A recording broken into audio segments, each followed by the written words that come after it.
Welcome to the U.S. Tactical Military Channel. This time, we will discuss the latest news that happened in Iran. Iran on high alert. U.S. C-17 intrusion increases tensions in Middle East. Tehran, Iran. In a dramatic shift that could signal escalating tensions in the already volatile Middle East, Iranian military forces were put on high alert Wednesday night after a U.S. Air Force C-17 Globemaster III was reportedly tracked entering Iranian airspace. Iranian state media, citing military officials, confirmed that the large transport aircraft briefly crossed the country's western airspace near Kermanshah before changing course and leaving the area. The incident, which lasted only a few minutes, has sparked a wave of speculation, military posturing, and diplomatic confusion. A bold move or a costly mistake.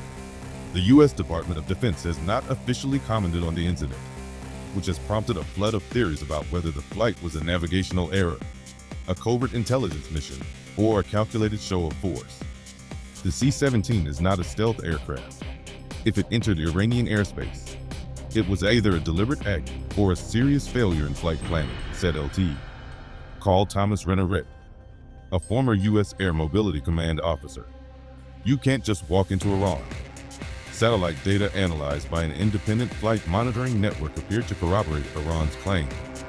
Tracking showed that the C-17, believed to be part of a logistics convoy operating out of Al Udeid Air Base in Qatar, deviated from its projected flight path during the nighttime sortie. Iran's response was swift and decisive.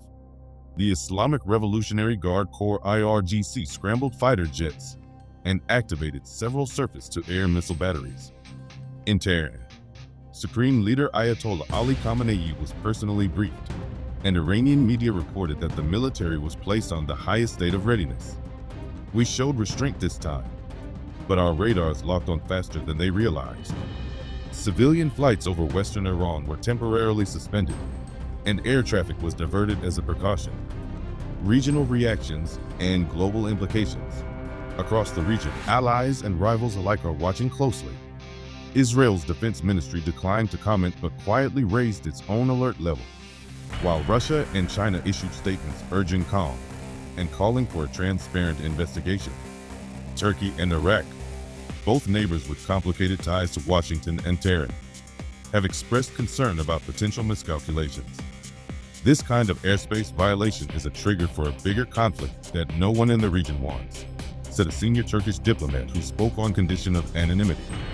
The incident comes amid heightened U.S.-Iran tensions over the near failure of nuclear negotiations, escalating proxy conflicts in Syria and Yemen, and an ongoing cybercrime linked to both countries. What happens next? While no shots were fired and no casualties were reported, the geopolitical ramifications could be long-lasting.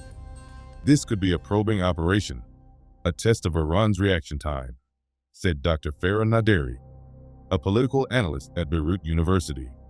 But Tehran is not in a forgiving mood. Any perceived provocation will be met with force, or worse. The incident raises critical questions. Was the U.S. testing Iran's defenses? Was the C-17 carrying special cargo or personnel, or was it simply off course due to mechanical problems or GPS interference? The kind often reported in electronic warfare zones? One thing is for sure, the skies over the Persian Gulf are about to get a lot more dangerous. Conclusion. As the dust settles from this high-altitude standoff, both countries face a critical choice: escalation or de-escalation. In the era of hypersonic missiles and AI-powered warfare, a single border violation could escalate into a full-blown conflict. For now, all eyes are on Tehran and Washington. The world waits, breathlessly, for their next move.